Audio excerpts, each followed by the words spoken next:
Hi, I'm Kim Eddleston with Entrepreneur and Innovation Exchange and FamilyBusiness.org. And today it's a pleasure to be with the CEO and co-founder of AMSE, the Association of Military Spouse Entrepreneurs. AMSE connects military spouses with the tools and resources needed to become successful in launching and growing their own businesses. So Moni Jefferson is the CEO and co-founder of AMSE, and she's a serial entrepreneur, Latina in tech, community builder, and active duty Air Force spouse. Moni has created and raised capital for her 3 military lifestyle apps, MilCam, MilEmoji, and My Ultimate PCS. And then we also have Flossie Hall, who's COO and co-founder of AMSE. And she is an active duty Navy spouse and a very accomplished entrepreneur who generated over 7-figure revenues within the first year of launching her meal prep and delivery company, Healthy Mama, in 2015. So thank you for being with me today, Moni and Flossie. Thank you for having us. We're excited to be here. Excellent. So let's jump in. What are the biggest struggles military spouses face, and why is entrepreneurship the answer? Wow. Well, that's a really great question to ask. A lot of people don't realize that military spouses have to move every 3 years. So one of the biggest struggles is having to pick up and move and not being able to really build your career where you're at. Always having to start at the bottom because you have to move from job to job, or taking different types of jobs. So for example, like I worked at Victoria's Secrets one time, and then I worked at a video store another time, and I worked at a nonprofit as another job. So then that brings to the second part, which is the resume. Resumes are not always like beautiful and all filled from year to year and have like such a long time at one company because we have to move. So the other problem is having to fill that resume, and a lot of times there's a lot of volunteer that goes into that resume that spouses use. And some companies don't really look at that as employment or skill building. And so mostly a lot of the moving, building that resume, which that's why entrepreneurship is such a great area for spouses to get started instead of trying to build a career with another company who might not be able to move you, or for you to, what is it called? When you, I'm stuck. Promote you? Promote you?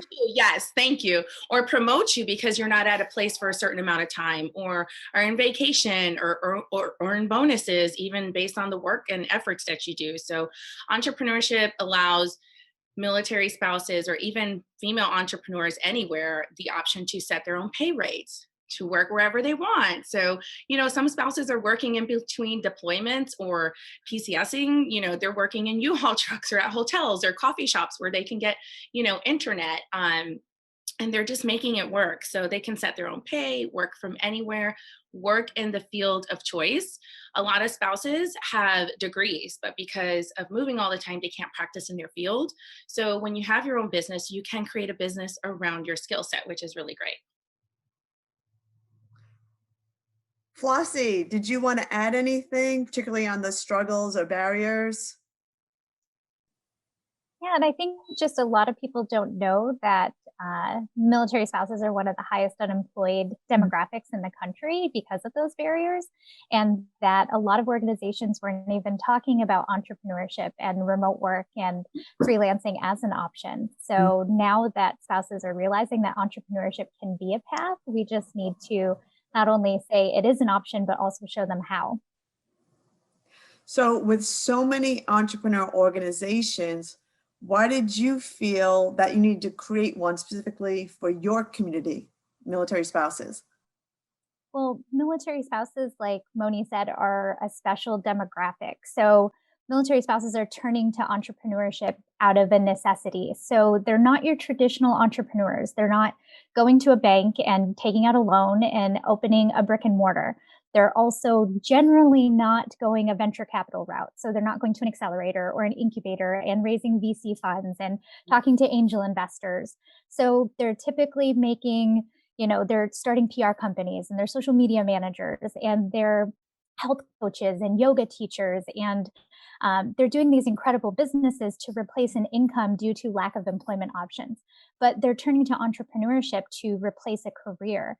And it's our role to not only teach them how to turn that into a viable and stable business, but also eventually a scalable business and a transportable business. So other organizations were not doing that.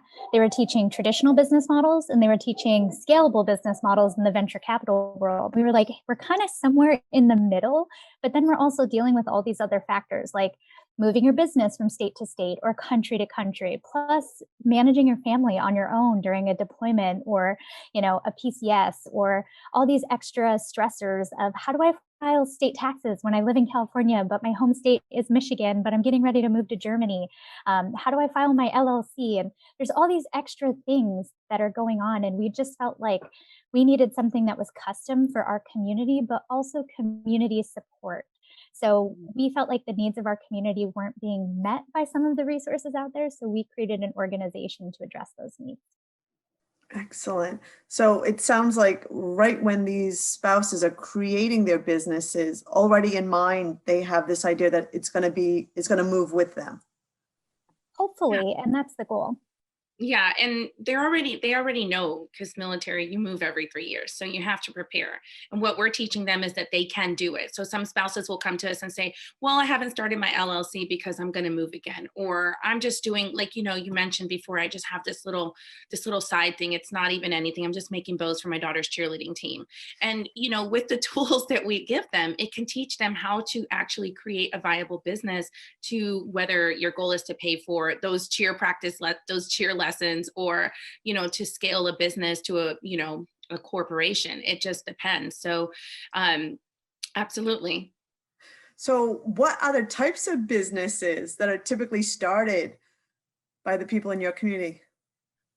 So Flossie touched on this a moment ago, where they're starting businesses like PR companies and social media consulting agencies. They're doing things that they can literally just use Wi-Fi, their skill set, and their laptop, and they can work from anywhere. They are just doing a lot of businesses that are remote, that they need technology to help them run their businesses versus a lot of products. Some of the spouses do have products, but most of them don't. They need businesses where they can remotely work.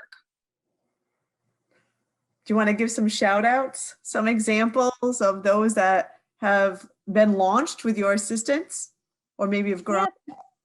So we do have some businesses that, like Moni said, if they're product based, they're e-commerce because they can operate from anywhere in the world. So we have a couple spouses who have come to us. So we have 1,400 members since launching last year, which is incredible.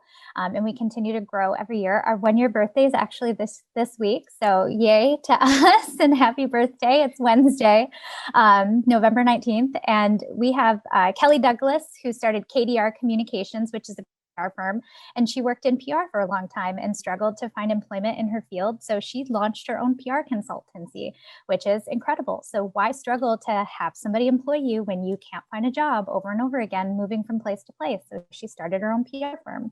Tanisha Dotsri started Fairwinds Candle Company and is doing incredible. She was just featured on military.com and launched this beautiful line of candles, which I have all over my house, and they smell great, and they're scents of the military. So it's like fair winds and following seas and all these great little smells.